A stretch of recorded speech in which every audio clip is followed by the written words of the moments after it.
House Budget, Energy, and Commerce Committees. Congressman, good morning to you. And I want to add one more thing to our discussion. This just crossed on FoxNews.com about 25 minutes ago.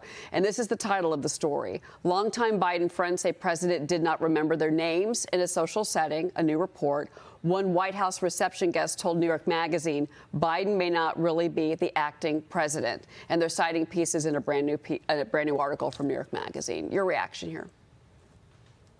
First of all, remember, Cheryl, I'm a pharmacist, and specifically I practiced in geriatrics. I was a consultant pharmacist at nursing homes. So whenever the Wall Street Journal article came out about his mental fitness, I sent a letter to the White House requesting that he take a cognitive test, and in fact, demanding that he take a cognitive test. And the reason for that is because if you look at his actions, if you look at the fact that he's falling down, that he's forgetting names, that he's shaking imaginary hands, all of those things are signs that his cognitive abilities, his mental acuteness has diminished.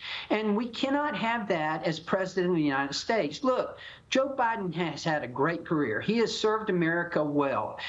I wished he would do the right thing and resign and not run for president again. And I encourage his family to encourage him to do that because, you know, at the end of the day, we're all Americans and we all want the best for our country. And someone with the obvious decrease in cognitive and mental acuteness, that is not what we need as president of the United States.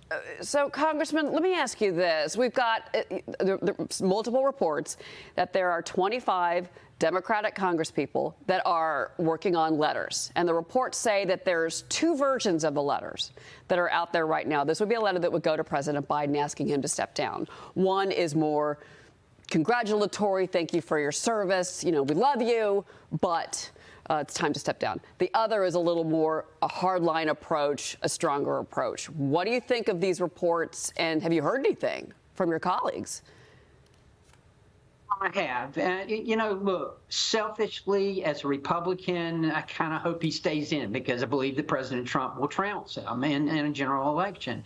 But for the good of the country, we need him to step down. He needs to step down. And I think you're going to see more and more Democrats call for him to step down. They realize that his abilities, and look, he's the oldest president ever, and he would be in his late 80s when he finished this term. There's no way this man can make it through another 4 years. As the most demanding job in the world, there's just no way he could do this. I do want to lean on you and what you mentioned a couple of moments ago about your prior experience before Congress. And can you help us understand that stiff physicality that we're seeing from President Biden? I know other doctors have, you know, tried to explain it, but what are you seeing there? Where's that coming from? Well, it's the aging process. I mean, it's natural that people would show those kind of signs and those kind of symptoms, if you will. And this is what we see all the time in the nursing home setting. It's what we see with geriatrics, and it's perfectly normal. And it's part of the aging process. Let's face it, this is the most demanding job in the world. And it's got to be someone who can physically and mentally handle this job. And this president, as we saw last week, and as we've seen numerous times before, he's just not up to it. He's had a great career. We thank him for his service to our country, but it's time to go. Do the right thing. The polls are showing this, Congressman. There's this new New York Times Siena College poll. Former President Trump is now widening his lead on Biden after the debate. Trump is now up 8 points on Biden among registered voters. A CNN poll finding voters trust Trump to handle the economy over Biden. 51% favor Trump, just 32% to Biden.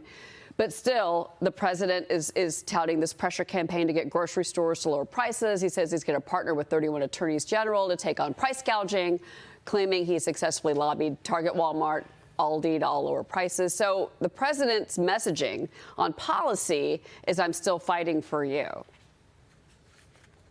And that's obviously whoever it is who's making the decisions, who's calling the plays at the White House. You know, probably the most frequent question I'm asked is, who really is running this country right now? And, you know, it's obviously not Joe Biden.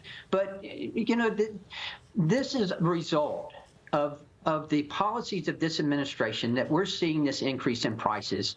Yesterday, we celebrated our national independence, and food prices, average barbecue was up 30% of what it was when President Trump was in office, and it's due to the policies, particularly the war on fossil fuels that this administration declared when they first took office.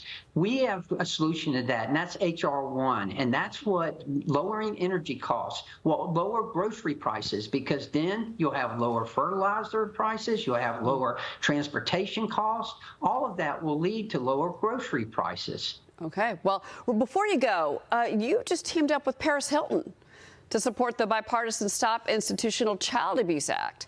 She said she was a victim of sexual abuse as a teenager after she was placed into a congregate care facility. Tell us what this is about.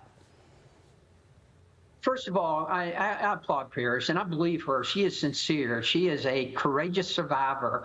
And look, at best, these institutions, they offer therapy and programs that are going to help these teens in a very difficult time.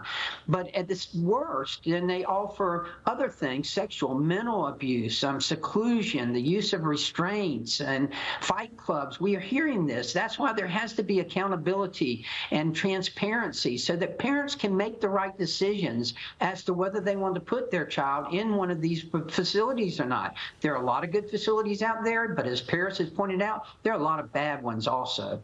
All right, Congressman Betty Carter, it's always great to have you here, especially on CPI Day. Thank you. Yes. We'll see you again soon. Thank you, Congressman.